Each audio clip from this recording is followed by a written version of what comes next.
இன்னிலேருந்து என் day start ஆகிடுச்சின்னு நினைக்கிறேன். இந்த ரொட்டீன் அரௌண்ட் ஒரு 4:30க்கு அலாரம் வச்சு, ஆனால் 4:45க்கு தான் நான் எழுந்து வெளியில் வந்தேன். ஸோ நேற்று நைட்டே நம்ம வந்து எப்போவுமே லன்ச் அண்ட் டின்னர் பிளான் பண்ணிட்டு தான் படுப்போம். ஏன்னா இந்த டைமில் காலையில் இந்த யோசிக்க முடியாதுன்னுட்டு.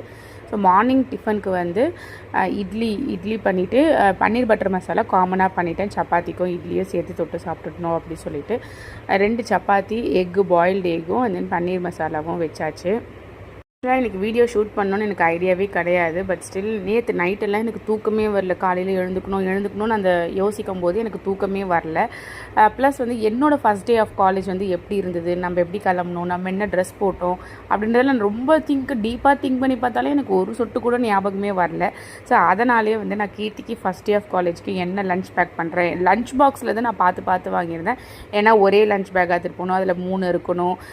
அதுக்கப்புறம் அவள் போடுற ட்ரெஸ்லேருந்து செருப்புலேருந்து எல்லாமே அவளுக்கு என்ன மேக்ஸிமம் பார்த்து வாங்க முடியுமோ வாங்கினேன். கண்டிப்பாக எனக்குமே எங்கள் அம்மா அப்பா இந்த மாதிரிலாம் வாங்கி கொடுத்துருப்பாங்க. பட் எனக்கு எல்லாமே மறந்து போச்சு. கீர்த்திக்கு இது மறக்கக்கூடாதுன்றதுக்காகவே இந்த சின்ன விலாக் எடுத்திருந்தேன். ஃபர்ஸ்ட் டேன்றதுனால நாங்கள் 2 பேருமே வந்து பஸ்ஸு கூட இருந்து ஏற்றி விட்டோம். அங்கேயுமே ஒரு 7 பசங்க மேலே ஏறுறாங்க. ஸோ கீர்த்தி கண்டிப்பாக கம்பெனி இருக்குது. அது முடிச்சுட்டு வந்துட்டு மேகாவை கிளப்பி அவள் ஸ்கூல் பஸ்ஸுக்கு கீழே இருந்து உட்காந்தாச்சு. ஸோ என்னோடய டே ரொட்டீன் இப்படி தான் இனிமேட்டு போகும்னு நினைக்கிறேன்.